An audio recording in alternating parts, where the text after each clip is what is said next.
விஜய் அவர்களுக்கு 2026ல் எந்த அளவுக்கு வெற்றி வாய்ப்பு இருக்குது சார்? இல்லை 50-50 சான்ஸ் தான் நான் நினைக்கிறேன் சார். மதுரையில் வந்து பார்த்தீங்கன்னா கண்டிப்பாக ஒரு 100% விஜய் வந்து இருக்குது சார். செல்வாக்கு 90% மேலே ஒரு வெற்றி வாய்ப்பு இருக்கு.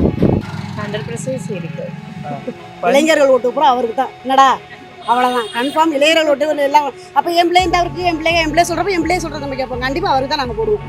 அவரை ஏன்னா இளைஞர்களுக்கு மதிப்பு கொடுப்போம். அவங்க வந்து இனிமேல் நமக்கு என்ன சொல்கிறாங்கன்னு பார்ப்போம். நடத்தினவங்களாம் இது வரைக்கும் என்ன செஞ்சுட்டாங்க, இனிமே வர்றவர் நமக்கு என்ன செய்யறாருன்னு பார்ப்போம்.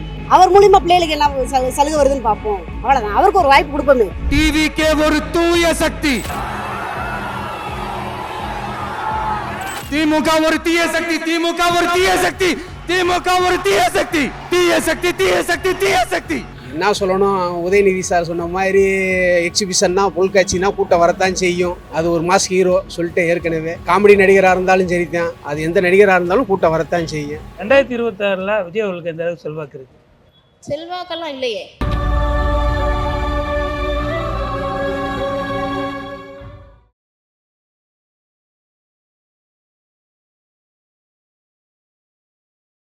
தளபதி தான் வருவார். எப்படியும் தளபதி தான் வருவார். இவ்வளோ பிரச்சனைக்கு அப்புறமும் அடுத்தடுத்த மீட்டிங் அட்டன் பண்ணுறாருன்னா அவர் தான். ஓட்டு எல்லாமே அவங்களுக்கு தான் விழுகும். இளைஞர்கள் எல்லாமே நிறையா ஊழல்லாம் நடந்துட்டு இருக்கு. அதெல்லாம் எல்லாத்துக்கும் மக்களுக்குலாம் தெரிஞ்சிருச்சு. எப்படியும் இவர் நல்லது பண்ணாரு அப்படின்னா அடுத்து இவர் தான் வருவார் கன்ஃபார்மாக. இப்போ இந்த டிஎம்கே எந்த அளவுக்கு கடுமையாக விமர்சனம் பண்ணுறதுக்கு என்ன காரணம்? அவங்க கரெக்டாக பண்ணால் நம்ம ஏன் பேச போகிறோம்? அவர் மட்டும் இல்லை, எல்லாருமே தான் பேசுகிறாங்க. அவர் கரெக்டாக பண்ணால் நம்ம ஏன் பேச போகிறோம்? அவ்வளோதான். 2026ல் விஜய் அவர்களுக்கு எந்த அளவுக்கு வெற்றி வாய்ப்பு இருக்கு? 100% இருக்குது. விஜய் அவர்களோட போய் செங்கோட்டையன் அவர்கள் போய் சேர்ந்துருக்காங்க. இப்போ செங்கோட்டையன் அவர்கள் எம்ஜிஆர் கூட இருந்தவங்க, அம்மா ஜெயலலிதா அம்மா கூட இருந்திருக்கவங்க. இப்போ விஜய் தேடி போயிருக்காங்க. இப்போ விஜயோட இணைந்ததை நீங்கள் எப்படி பார்க்குறீங்க? யார் சேர்ந்தாலும் நல்லது நடக்கணும், நல்லது பண்ணுவார நம்பிக்கை இருக்கு எங்களுக்கு. அவ்வளோதான். இப்போ கரூர் மீட்டிங்கில் வந்து ஒரு மிகப்பெரிய துயர சம்பவம் நடந்தது. அதுக்கப்புறம் விஜய் அவர்கள் கட்சியை முடக்கிற அளவுக்கு பல்வேறு கருத்துக்கள்லாம் வெளியே வந்துச்சு. இப்போ மீண்டும் வந்து மிகப்பெரிய ஒரு மாநாடு போல் ஈரோட்டில் இப்போ நடந்திருக்கு. இது எப்படி பார்க்குறீங்க சார்? இது வந்து பார்த்தீங்கன்னா விஜய் சாரை மட்டும் நம்ம தப்பு சொல்ல முடியாது. எல்லாருமே அந்த கேரி பண்ணியிருக்கணும். நான் எல்லார் மேலேயும் தப்பு இருக்கு, சரிங்களா? ஒருத்தருன்று வந்து நம்ம குத்தம் சொல்லி பண்ண முடியாது. நடந்துருச்சு, அதை வந்து இனிமேல் அந்த தப்பு நடக்காத அளவுக்கு அவங்க கேரி பண்ணி ப்ராப்பராக பண்ணணும். ஒரு புது ஆள் வந்தால் மாற்றம் இருக்கும் அப்படின்ற ஒரு இது இருக்குது. என்ன மாதிரி தான் எல்லா இளைஞர்களுக்கும் விஜய் வந்தால் ஒரு மாற்றம் கிடைக்கும், தமிழ்நாட்டுக்கு ஒரு மாற்றம் கிடைக்கும் ஒரு இதில் இருக்காங்க. புதுசாக யாராவது வந்தால் நல்லா இருக்கும்னு ஒரு மாற்றத்தை எதிர்பார்க்குறோம். எல்லோரும் பழைய ஆளுகளாக இருக்காங்க. கண்டிப்பாக விஜய் வந்தால் நல்லா இருக்குன்ற ஒரு சப்போர்ட் கொடுப்பாருன்ற ஒரு இது இருக்குது. ஒரு மக்களுக்கு ஒரு பண்ணணும்னு அவர் ஒரு ஆர்வத்தோடு வர்றாரு. சரி, சப்போர்ட் பண்ணுவோம் சார் கண்டிப்பாக விஜய்க்கு. சார் அவருக்கு வந்து பார்த்திங்கன்னா சினிமாவில் மார்க்கெட் இருக்குது. நான் அதை வச்சு இப்போ மக்கள் சின்ன குட்டீஸ்லேருந்து எல்லாருமே விஜய்க்கு சப்போர்ட்டிவாக இருக்காங்க. அது ஒரு ப்ளஸ் பாயிண்ட். அவர் விஜய்க்கு வந்து பார்த்திங்கன்னா அது ஒரு ப்ளஸ் பாயிண்ட்டாக இருக்குது அவருக்கு. இன்னொன்று மக்கள் மனசில் இருக்கார். எம்ஜிஆருக்கு அப்புறம் அவர் ஒரு பெரிய அரசியலில் வருவாருன்ற ஒரு கான்ஃபிடென்ட் இருக்குது. அவர் வந்து மக்களை கரூரில் இறந்த அந்த குடும்பத்தாரை வந்து இவர் நேராக போய் ஒரு அஞ்சலி செலுத்தி இருக்கணும். அவங்க ஃபேமிலியை ஃபுல்லாக அங்கே வர சொல்லியிருக்காங்க. அதே பெரிய தப்பு. அதுக்கப்புறம் அதுக்கு ஒரு நினைவஞ்சலி கூட்டம் போட்டிருக்கலாம். அதெல்லாம் நடந்தது என்ன? அவங்களாம் கூப்பிட்டு வச்சு சென்னையில் வந்து பேசினாங்க, சந்திச்சாங்க, கரூரில் பெர்மிஷன் கொடுக்கலன்னா ஒரு செய்திகள் வெளியிட்டாங்க. அதெல்லாம் முடிஞ்சிருச்சுனே. இப்போ அதுக்கப்புறம் அந்த சம்பவத்துக்கு அப்புறம் இந்த அளவு கூட்டம் வந்து அதிகமாக இருந்தது நீங்கள் பார்த்துருப்பீங்க டிவியில். இது எப்படி பார்க்குறீங்க மக்களுடைய அந்த எழுச்சியை? நடிகர் தானே ஃபர்ஸ்ட், அதுதான் ஒரு மாஸ் ஹீரோ. அது ஆந்திராவில் அல்லு அர்ஜுனுக்கு வந்து அவ்வளோ கூட்டம் வந்துக்கிட்டு இருக்கு. ஒவ்வொரு மாநிலத்திலையும் ஒவ்வொரு ஸ்டாருக்கு அந்தந்த கூட்டம் வந்துக்கிட்டு தான் இருக்கு. அது வந்து அது வாக்கா வர்றது வந்து தேர்தலில் தான் ரிசல்ட்டில் தான் தெரியும். தமிழ்நாட்டில் 2 தான், ஒன்று ஆளுங்கட்சி, ஒன்று எதிர்கட்சி. சரி, அப்புறம் இப்போ வந்து எதிர்கட்சியாக விஜயை தான் பார்க்கணும். இப்போ எதிர்கட்சியாக விஜயை பார்க்குறீங்க? விஜயை தான் பார்க்கணும். அதாவது அதுதான் அடுத்து வருவதாக்குள்ள இது போல தெரியுது. அதே மறந்துட்டாங்க மறந்துட்டாங்க. இப்போ அதிமுக காரங்களும் யாரும் விஜய் எதுவுமே பேசுறது இல்லைங்க. விஜயை பற்றி தாக்கி பேசுறது இல்லை. மனசுக்குள்ள ஏதாவது இருக்கும், வெளியே சொல்ல மாட்டாங்க. வெளியே அப்படியே இருக்காங்க கம்கமா. சரிங்க. இப்போ செங்கோட்டையன் வந்து விஜயாரோட போய் சேர்ந்துருக்காரு. இதை எப்படி பார்க்குறீங்கய்யா? இதே அவர் அவர் சுயநலத்துக்காக தான் போயிருக்காரு. சுயநலத்துக்காக தான் போயிருக்காரு. அவர் நம்ம தனியாக இங்கே எல்லாம் ஒன்றும் இது இல்லை, மதிப்பு இல்லை அப்படின்னு சொல்லி அங்கே போயிருக்காரு. வேறு ஒன்றும் இல்லை. வச்சுக்காருன்னா அவர் நல்லா ஒரு வேண்டியதுக்கு வரணும், ம். அடுத்து நம்ம ஒரு மந்திரி ஆகணும், ம். இதாகணும்னு அந்த ஆசையில் தான் போயிட்டேன். இப்ப விஜய் வந்து இப்ப ஈரோட்டில் இன்னைக்கு பேசியிருக்காங்க. டிஎம்கே வந்து ஒரு தீய சக்தி, அவங்க சொன்ன வாக்குறுதியெல்லாம் பெருசாக நிறைவேற்றலை அப்படின்லாம் அது சொல்கிறாங்க. உண்மைதானே சார்? கண்டிப்பாக அது உண்மைதான். உண்மைதான்றீங்க? உண்மைதான். அவங்க சொன்னது எதையுமே அதான் சரியால வரல. வந்தாலுமே அது சரியான முறைப்படி நடக்க கிடையாது. ம். விஜய் சொல்றது உண்மைதான். உண்மைதான். உண்மைதான். அவர் வந்தால் நல்லா தான் இருக்கும். நல்லா தான் இருக்கு. நல்லா தான் இருக்கும். எங்களுக்குலாம் அவர் வரதான் ஆசை. உனக்கு விஜய் வர்றதா எங்களுக்குலாம் ஆசை. டிஎம்கே பொறுத்தளவுக்கு அப்படி தான் இருக்குது. எதையுமே எல்லாமே அடாவடி மாதிரி நடக்குது. ம். ஆமாம். எந்த இதுக்குமே பாதுகாப்பு இல்லாமல் தானே இருக்குது. கவர்மெண்ட் சட்டம் எடுக்கிறேன்றாங்க. என்ன எடுக்கிறாங்க சொல்லுங்கள்? நீங்கள் இதை கேட்குறதுனால நான் சொல்கிறேன். பெண்களுக்கு என்ன பாதுகாப்பாக இருக்குது சொல்லுங்கள்? எங்கேயாவது நம்ம பெண்களுக்கு பாதுகாப்பு இருக்கா? கிடையாது. அவர் வந்தால் ஒரு இதுக்கு ஒரு சொல்யூஷன் கிடைக்குன்னு நாங்கள் நம்புகிறோம். அவ்வளோதான். 2026 விஜய் அவர்களுக்கு எந்த அளவுக்கு வெற்றி வாய்ப்பு இருக்குங்க? கண்டிப்பாக வருவார். கண்டிப்பாக வருவார். வருவார். இளைஞர்கள் ஓட்டு பூரா அவருக்கு தான். என்னடா அவ்வளோதான் கன்ஃபார்ம். இளைஞர்கள் ஓட்டு எல்லாம் அப்போ என் பிள்ளை இந்த அவருக்கு என் பிள்ளை சொல்கிறப்ப என் பிள்ளைய சொல்கிறத நம்ம கேட்போம். கண்டிப்பாக அவருக்கு தான் நாங்கள் போடுவோம். அவரை ஏன்னா இளைஞர்களுக்கு மதிப்பு கொடுப்போம். அவங்க வந்து இனிமேல் நம்ம என்ன சொல்கிறாங்கன்னு பார்ப்போம். நடத்துனவங்களாம் இது வரைக்கும் என்ன செஞ்சுட்டாங்க, இனிமேல் வர்றவர் நமக்கு என்ன செய்கிறாருன்னு பார்ப்போம். அவர் மூலிமா பிள்ளைகளுக்கு என்ன சலுகை வருதுன்னு பார்ப்போம். அவ்வளோதான். அவருக்கு ஒரு வாய்ப்பு கொடுப்போமே. எழுச்சியோட மீட்டிங் நடத்துறாங்க, நல்லா தான் நடத்துறாங்க. அவகிட்ட இருக்கு ஆளை போய் கண்ட்ரோல் பண்ண மாட்டேங்காங்க. இப்போ ஈரோடு மீட்டிங்ல பார்த்துருப்பீங்க நீங்க, ஓரளவுக்கு கட்டுக்கோப்போட ஓரளவு கட்டுக்கோப்போட இன்னைக்கு காலையில் காரில் ஓடினாங்க. பொண்ணு வந்து கீழே விழுந்துக்குச்சு இன்னைக்கு காலையில். அதாவது ஈரோடு மீட்டிங் இப்போ 12 மணிக்கு 1 மணிக்கு நடக்குது. சரி. இன்னைக்கு காலையில் ஒரு பொண்ணு அவ பின்னாடி காரில் வந்து ஆக்சிடென்ட் ஆகிடுச்சு. அவரும் வந்து கட்டுக்கோப்போட அவங்க மைக்கில் வந்து எல்லாத்தையும் வைகாங்க. திமுக பிஜேபி வைகாங்க, எல்லாத்தையும் வைகாங்க. நான் ரசிகனை வையலாம்ல, டேய் என் பின்னாடி வகாதுன்னு சொல்லலாமா இல்லையா? அவங்க தாவக தரப்புல இருந்து அறிவிச்சிருக்காங்கல்ல. தாவக தரப்புல யார் சார் அறிவிச்சாங்க சொல்லுங்க? ஸ்டேட்மெண்ட் கொடுத்துருக்காங்க. ஸ்டேட்மெண்ட் கொடுக்க போமா? இப்போ மைக்கு மேல 5 லட்சம் பேர் கூடுவாங்கன்னு சொல்றீங்க. 5 லட்சம் பேர் மைக்ல இவங்க சொல்லலாம்ல? இவங்க வாயால வந்து நான் அறிக்கை கொடுக்கணும் எப்படி? மைக்கை பிடிச்சோடனே சொல்ல வேண்டியதானே சார்? சொல்லலாம்ல தம்பிகளா? நான் வந்து எனக்கு வந்து நீங்க ஆர்வத்தோட வாங்க என்னை பார்க்க. நான் கண்டிப்பா ஆட்சிக்கு வந்த பின்னாடி உங்கன்னா வந்து சந்திப்பேன். ஆனா இப்போதைக்கு நீங்க வந்து செய்கவே தப்பாவே நடக்குது அப்படின்னு சொல்லலாம்ல மைக்ல மற்ற அதை தவிர மற்ற எல்லாத்தையும் பேசுறாப்லைங்க. அவர் ஈரோட்டில் பேசும்போது டிஎம்கே வந்து தீய சக்தி தீய சக்தி ஆகட்டும், ஏடிஎம்கே தீய சக்தி ஆகட்டும், அவங்க நல்ல சக்தியா இருக்கா சொல்லுங்க? அவங்க நல்ல அவர் என்ன சொல்லிருக்காரு, நாங்க நல்ல சக்தியா? இப்ப ஓப்பனா ஒண்ணு சொல்லுங்க. அவ வந்து டாஸ்மாக் முதல் கையெழுத்துங்காங்க, வந்துட்டா போடுவாங்க. இது அவங்க அப்பா மேல அவங்க பிள்ளைங்க மேல சத்தியம் பண்ண முடியுமா? இதுக்கு முன்னாடி ஆட்சிக்கு வந்தவங்க போய் சொல்லிட்டாங்கல்ல, போய் சொல்லுவாங்க. அது இருக்க மாற்றத்துக்கு வாங்க. அவங்க அப்பா அம்மா அவங்க பிள்ளைங்க மேல சத்தியம் பண்ணுவாங்கன்னு கேளுங்க. நீங்க கேளுங்க சார். அவங்க வந்து இதெல்லாம் மாற்றம் சத்தியம் பண்ணி கொடுக்குன்னு சொல்லுங்க சார். முதலமைச்சர் சரி ரைட், நீங்க எவ்வளவு தூரம் சொல்றீங்க, கரெக்டான பாயிண்ட் தான். இதுக்கு முன்னாடி ஆட்சியில வந்தவங்க நான் வந்து நீட்டை சொல்லிட்டாங்க. நீட்டெல்லாம் ஒழிக்க முடியாது சார். அது எப்படி நீட்டை ஒழிக்க முடியும்? நீட்டை ஒழிக்க முடியாது. நீட்டு வந்தது நல்லதா கெட்டதா நீங்க நினைக்கிறீங்க சொல்லுங்க? இல்ல உங்களுடைய பார்வையில் நீங்க சொல்லுங்க. நீங்க இல்ல நான் உங்ககிட்ட மக்களுடைய கருத்து தான் கேட்கிறோம். ஆமா, நீட்டு வந்து இன்னைக்கு ஏழை பிள்ளைங்கன்னா படிச்சு போகுதுங்க. ஏழை பிள்ளைங்க ஆட்டோமேட்டிக்கா சீட்டு கிடைச்சி போகுதுங்க. எனக்கு தெரிஞ்சு என் ஃப்ரெண்டோட பொண்ணு என்னன்னா டிரைவர், என் ஃப்ரெண்டோட பொண்ணு போயிருக்கு. ஓகேங்க. இப்போ 2026 விஜய் அவர்கள் எந்த அளவுக்கு வெற்றி வாய்ப்பு இருக்குங்க? என்ன கேட்டால் அவங்க நிற்கிற தொகுதியை மட்டும் ஜெயிப்பாங்கன்னு நினைக்கிறேன். சரி. அவங்க முதல் எம்எல்ஏ அவங்க செங்கோட்டையன், அவங்க கட்சிக்கு. 2வது எம்எல்ஏ விஜய். விஜய் அவர்கள் வந்து கரூர்ல மீட்டிங் போட்டப்போ மிகப்பெரிய துயர சம்பவம் நடந்தது. அதன் பிறகு இப்போ தமிழகத்தில் ஈரோட்டில் இன்னைக்கு விஜய் அவர்கள் பேசியிருக்காங்க. இதை எப்படி பார்க்குறீங்க? அந்த துயர சம்பவமாயே இதையும் பார்க்குறேன். அதில் என்ன, அதில் வந்து 40 பேர் இறந்தாங்க, இதில் யாரும் இறக்கலை. நம்ம பார்க்குற நம்ம தான் சாகிற மாதிரி இருக்குது. அப்படியெல்லாம் அவர் வந்து நல்லதெல்லாம் பண்ண போகிறது கிடையாது. நல்லது பண்ணணும்னா அவர் நடிக்கும் போதே பண்ணிடலாம். அவர் அரசியலுக்கு வந்து தான் பண்ணணும் அப்படின்லாம் கிடையாதுல்ல. இல்லை, ஆக்சுவலி வந்து ஒரு அதிகாரத்தில் வந்தால் தான் அந்த சில நல்ல விஷயங்கள் மக்களுக்கு செய்ய முடியும். அது வந்து அவரோட தொழில். அவர் இப்போ நீங்கள் வந்து தொழிலையும் சேவையும் வந்து அதில் இருக்கிறப்பே ஒரு சில விஷயங்கள்ல பண்ணியிருக்காங்கன்னு தான் சொல்லியிருக்காங்க.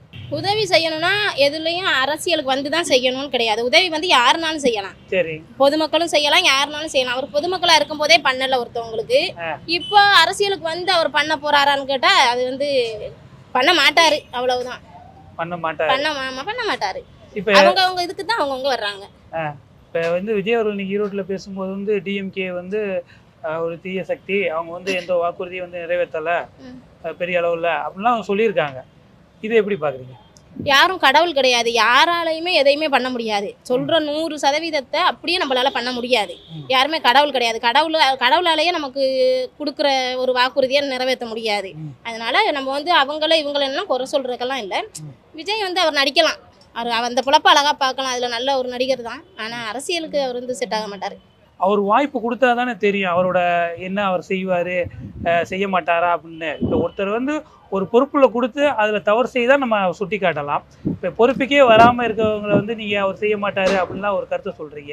இப்போ ஒரு செடியை வைக்கிறோம், இது வளர்ந்து காய் கொடுக்குமா கொடுக்காதான்னு வளரும் போதே நமக்கு தெரிஞ்சிடும். சரியா? அதே மாதிரி தான் அவர் இவ்வளோ நாள் இருக்கிறாரு. அவர் வந்து எதுவுமே பண்ணி நாங்கள் பார்க்கல, எதுவுமே பெருசாக எதுவுமே மக்களுக்கு பண்ணி கேட்கவும் இல்லை, பார்க்கவும் இல்லை. விஜயகாந்த் எடுத்துக்கோங்க, அவரெல்லாம் அவ்வளோ பண்ணின மனுஷனையே கொண்டு வரலையா. இவர் பாவம் எதுக்கு இவ்வளோ கஷ்டப்படுறாருன்னு தெரியலை. வரட்டும் வரும். 2026 விஜய் அவர்களுக்கு எந்த அளவுக்கு செல்வாக்கு இருக்கு? செல்வாக்கெல்லாம் இல்லையே. நான் சொல்லவா, தொண்டர்கள் வேற ரசிகர்கள் வேற. இப்ப இவருக்கு வர்றது வந்து ரசிகர்கள் தான், தொண்டர்கள் கிடையாது. தொண்டர்கள் அவர் அதையே புரிஞ்சுக்கல, இன்னும் அதை அவர் வந்து புரிஞ்சுக்குவாரு, நாள் இருக்கு. எங்களுக்கு குறிக்கிற என்னன்னா, விஜய்க்கு ஓட்டு போட்டிருந்தேன் பாப்பா, எங்க வீட்டுல எல்லாருமே பேசிக்கிட்டு இருக்கோம். விஜய்க்கு கண்டிப்பா விஜய்க்கே ஓட்டு போடுவோம். எதனால இந்த அளவுக்கு ஸ்ட்ராங்கா சொல்றீங்க? அவரு எங்களுக்கு ரொம்ப பிடிக்கும் அவரு, அதனால சொல்றேன். விஜய் சார்னா எங்க வீட்டுல எல்லாருமே விஜய் ரசிகர்தே, அதனால அது பிடிக்கும், பிள்ளைகளுக்கும் பிடிக்கும். பிள்ளைங்க என்ன சொல்லுதுங்களோ அதுதான் எனக்கும், அது விஜய்க்கு தான் போடணும்னு சொல்றேன்.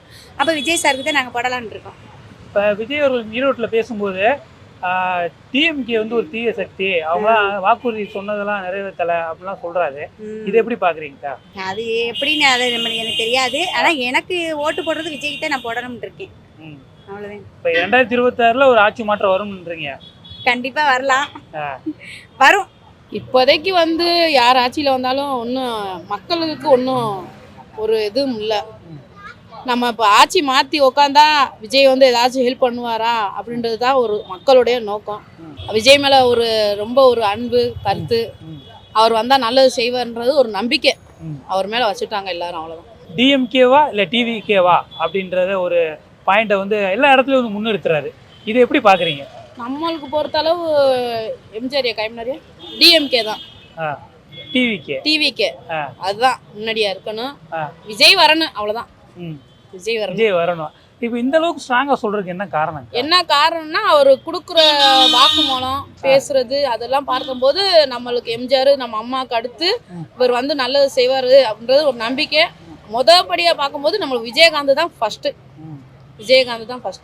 அவர் வந்து ஆட்சிக்கு வந்தால் நல்லா இருக்கணும், விஜய் வரணும், விஜயகாந்த் சாரும் அவங்களுக்கும் நம்ம ஒத்துழைப்பு கொடுக்கணும், நல்லா இருக்கணும், அவ்வளோதான். எடப்பாடி சாருக்கும் நம்ம ஓட்டு போட்டு முன்னாடியில் வர வைக்கலாம். அவர் வந்து நம்மளுக்கு வந்து எந்த ஒரு கேள்வியும் கேட்கல, நம்ம பொங்கலுக்கோ எதுக்கோ வரும்போது எந்த ஒரு கேள்வியும் கேட்கல.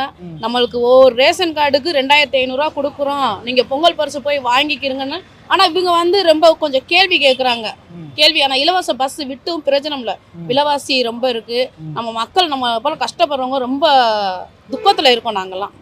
ஆமாம், ரொம்ப கஷ்டமாக இருக்கும். எங்களை போல் வீடு வாசல் இல்லாதவங்க, இப்போ நாங்களாம் வாடகை வீட்டில் இருக்கோம், வாடகை 5000 ரூபா கொடுக்குறோம். எங்களுக்கு வருமானமே வந்து 20000 ரூபா தான். இப்போ ஒரு பிள்ளையை கட்டி கொடுக்கணும்னா நான் 4 இடத்துல கேட்டு தர்மம் கிட்ட தான் நான் கட்டி கொடுக்குறேன். எங்களுக்கு அந்த அளவில் ஏழை மக்களுக்கு நல்லது பண்ணணும், அவ்வளோதான் எங்களுக்கு பொறுத்தளவில். அது யார் வரணும்னா இப்போ விஜய் வாக்குமூலம் கொடுக்குறத பார்த்தா அவர் வந்தால் நல்லது செய்வாருன்ற ஒரு நம்பிக்கை எங்களுக்கும் இருக்குது. ஆனால் அவர் வரணும். ஆமாம், நம்ம எடப்பாடி சாரும் நல்லா செஞ்சுருக்காரு, அவரும் வரணும். பொதுவாக வந்து ஃபைனான்ஸுக்காக எல்லாருமே வந்து வேஷம் தான் போடுறாங்க. சரி, ஏன்னா யாருமே வந்து இதாக வந்து இல்லை. ஓகே, சரியான வந்து ஆட்சிகள் வந்து நடத்த இல்லை. சரியான ஆட்சிகளுக்கு வந்து இந்த இது முதலமைச்சருக்கு வந்து இது ஆள் இல்லை. ஆமாம், அதுதான் கோரிக்கை. ஓகே, இப்போ விஜய் அவர்களுக்கு வந்து எந்த அளவுக்கு வெற்றி வாய்ப்பு இருக்குங்க? அவருக்கு வந்து 50% வர்றதுக்கு வாய்ப்பு இருக்குது. எதனால் அப்படி சொல்கிறீங்க? சங்கம் அதெல்லாம் இருக்குல்ல, அதை வச்சு வர்றதுக்கு வாய்ப்பு இருக்கு. டிவிக்கே. ஆமாம், விஜய் அவர்கள் வந்து ஈரோட்டில் மீட்டிங் இன்னைக்கு நடத்திருக்காங்க, அது எப்படி பார்க்குறீங்க? ஈரோட்டில் எல்லாரும் மீட்டிங் எங்கெல்லாம் நடத்துகிறாங்க, அது பிரச்சனை இல்லை. மக்களுக்கு என்னென்ன தேவை அதை செஞ்சால் ஓகே, சரிங்களா? இன்னொன்று என்ன தெரியுமா, அவன் பெருசா சரிங்களா? நேற்று இங்கே வந்து ஒரு மீட்டிங் நடந்துச்சு. இன்னொரு கட்சி வந்து இவங்க மீட்டிங் நடத்துகிறாங்க, சரி அவங்கள ஃப்ரீயாக விடணும்.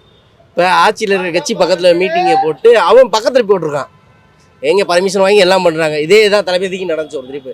எங்கே இந்த 48 பேர் செத்தாங்கல்ல கரூரில், அங்கே நடந்ததுக்கு தளபதி எல்லாத்தையும் கூப்பிட்டு ஒரு இது எல்லாத்தையும் அரேஞ்ச் பண்ணி எல்லாம் பண்ணணும். அது அவங்க என்ன பண்ணாங்க, போய் பர்மிஷன் கேட்டு எல்லாம் பண்ணாங்க. இதே இது அங்கே நடந்துச்சு. நான் மீட்டிங் இங்கே வைப்பேன், இதே இது அவர் பண்ணார். இது வந்து எல்லா இடத்துலையும் நடக்குது. இது அவங்களுக்கு மட்டும் பண்ணலை, எல்லாத்துக்குமே பண்ணுறாப்புங்க. இது வந்து நியாயமில்லாதது. இது ஏன் இப்படி பண்ணணும்? இன்னைக்கு விஜய் அவர்கள் ஈரோட்டில் பேசும்போது டிஎம்கே வந்து ஒரு தீய சக்தி அப்படின்னு சொல்லியிருக்காங்க. ஆனால் அப்படியெல்லாம் கிடையாது. தீய சக்தி நம்ம தீய சக்தினா நம்மளுக்கு தேவையானதை அவங்க செஞ்சால் நம்ம என்ன பண்ண போகிறோம் சொல்லுங்கள்? ஒரு ரோடு நல்லா இருக்கா? எலெக்ஷன் வந்தால் தான் ரோடு நல்லா இருக்கும். எலெக்ஷன் முடிஞ்சதுக்கப்புறம் ரோடு எப்படி இருக்கும் தெரியுமா? நீங்கள் பார்த்துருப்பீங்களே ரோடு எப்படி இருக்கும்னு. கரெக்டாண்ணா? எலெக்ஷன் வந்தால் மட்டும்தான் ரோடு அப்படி இருக்கும். அதுக்கப்புறம் ரோடு பழையபடி மாறிடும். எந்த ஆட்சியில் இருந்திருக்கு? அம்மா இருந்தாங்க, எதா இருந்தா. இப்போ போலீஸ் ஃபைன், ஒருத்தன் டூ வீலரில் போகிறான்னா 2000 ரூபா. அவனுக்கு சம்பளம் எவ்வளோ தெரியுமா? ஒரு நாளைக்கு 500 ரூபா. அவன் வேலை பார்க்குறது வந்து 4 நாள் வேலை பார்த்தாதான் அவனுக்கு சம்பளம். அந்த 2000 போலீஸ் கட்ட முடியும் போது அம்மா ஆட்சியில் இருக்கும் போலீஸ் ஃபைன் எவ்வளோ? மிஞ்சி போனால் 100 ரூபா. சரி, இப்போ ட்ரிங்கிங் ட்ரைவ் பண்ணிட்டு வரேன்னா லைசன்ஸை கேன்சல் பண்ணு. ட்ரிங்கிங் பண்ணிட்டு வண்டி ஓட்டினா கேன்சல் பண்ணு, அவ்வளோதானே. இதுக்கு அவனுக்கு ஃபைன் போட்டு ஹெல்மெட் போடலை உனக்கு 2000 ரூபா. ஏன்னா அந்த 2000 ரூபா ஃபைன் போட்டு அவன் சரியாயிருவானா? முடியாது. அவன் அப்படி தான் போவான். இல்லை நீ ஹெல்மெட்டை கொடு, 2000 ரூபா வாங்கு, ஹெல்மெட்டை கொடு, எங்கள் பணத்தை எங்கிட்டே கொடு. கரெக்டாக இல்லையாண்ணா? எங்கள் பணத்தை எங்கிட்டே கொடு. ஏன் ஃபைன் போடுற? நீ எதுக்கு ஃபைன் போடுற? இப்போ விஜய் அவர்கள் ஈரோட்டில் இன்னைக்கு பேசும்போது தந்தை பெரியாரோட மண் இது, அவரோட கொள்கையை ஃபாலோ பண்ணிட்டு கொள்ளையடிக்கிறாங்க டிஎம்கே அப்படின்லாம் சொல்கிறாங்க. அண்ணா நம்மளால அப்படிலாம் பேச முடியாது. ஆதரவு அண்ணனுக்கு எல்லாத்துக்கும் ஓட்டு போட்டேன், சரிங்களா? இந்த தடவை அண்ணனுக்கு வாய்ப்பு கொடுக்கலாம்னு நினைக்கிறேன், சரிங்களா? அதுக்கு எதை வந்தாலும் பார்த்துக்கலாம். அண்ணனுக்கு ஆதரவு இந்த வட்டம். தம்பி, இப்போ விஜயோட இப்போ மீட்டிங் வந்து ஈரோட்டில் நடந்தது பார்த்துருப்பீங்க. இப்போ விஜய் அவர்கள் வந்து டிஎம்கே வந்து தீய சக்தி அப்படிலாம் சொல்கிறாங்க. இதெல்லாம் எப்படி பார்க்குறீங்க? அது அவர் நல்ல வழியில் கொண்டு வராருன்னு நினைக்க வராரு. அதனால தான் அது தப்பு இல்லைன்னு தான் நினைக்கிறேன் நான். அவர் அது பாலிடிக்ஸ்னால் அது பேச தானே செய்வாங்க, அது தப்பு இல்லை. அவர் வரட்டும், புதுசாக அவர் வரட்டும்னு நினைக்கிறாங்க மக்கள். இப்போ விஜய் வரணும்னு சொல்கிறீங்களா? அதுக்கு முக்கிய காரணம் என்ன? இப்போ இருக்க ஆட்சி வந்து சரியில்லைன்னு தான் சொல்ல வரோம். ஏன்னா அதனால அவர் வந்தால் நல்லா இருக்குன்னு தான் நினைக்கிறாங்க, அவ்வளோதான். என்ன சரியில்லை, எதனால் அப்படி சொல்கிறீங்க? பெண்கள் பாதுகாப்பு இல்லை, அந்த மாதிரி நீங்கள் விஜய் மீட்டிங் பார்த்தாலே தெரியும், அதிலே சொல்லியிருப்பாரு. ஓகே, அதை பொறுத்து தான். ஓகே, இப்போ உங்களுடைய நண்பர்கள் உறவினர்கள் என்ன சொல்கிறாங்க? விஜய் எல்லாருமே டிவி கேக்கு தான் சப்போர்ட் பண்ணுறாங்க. டிவி கேக்கு சப்போர்ட் பண்ணுறாங்க. இப்போ 2026 ஆட்சி மாற்றம் வருமா? கண்டிப்பாக டிவிக்கே தான் ஜெயிக்கணும். டிவிக்கே தான் வரும். எல்லாரும் ஆதரவு தரணும். ஆதரவு தரணும்ன்றீங்க. ஓகே, இப்போ டிஎம்கே ஓரளவுக்கு கவர்மெண்ட் நல்லா தானே பண்ணிட்டு இருக்காங்க. இல்லைண்ணா, அது நம்மளால சொல்ல முடியாதுல்ல அது அப்படின்ட்டு. அவங்க வந்தா அவங்களே எல்லாமே ஏடிஎம்கே டிஎம்கேனே வந்துக்கு இருந்தா நாடு எப்படி இருக்கும். அதனால ஒரு புதுசா டிவிக்கு விஜய் வரணும்னு எல்லாரும் நினைக்கிறாங்க.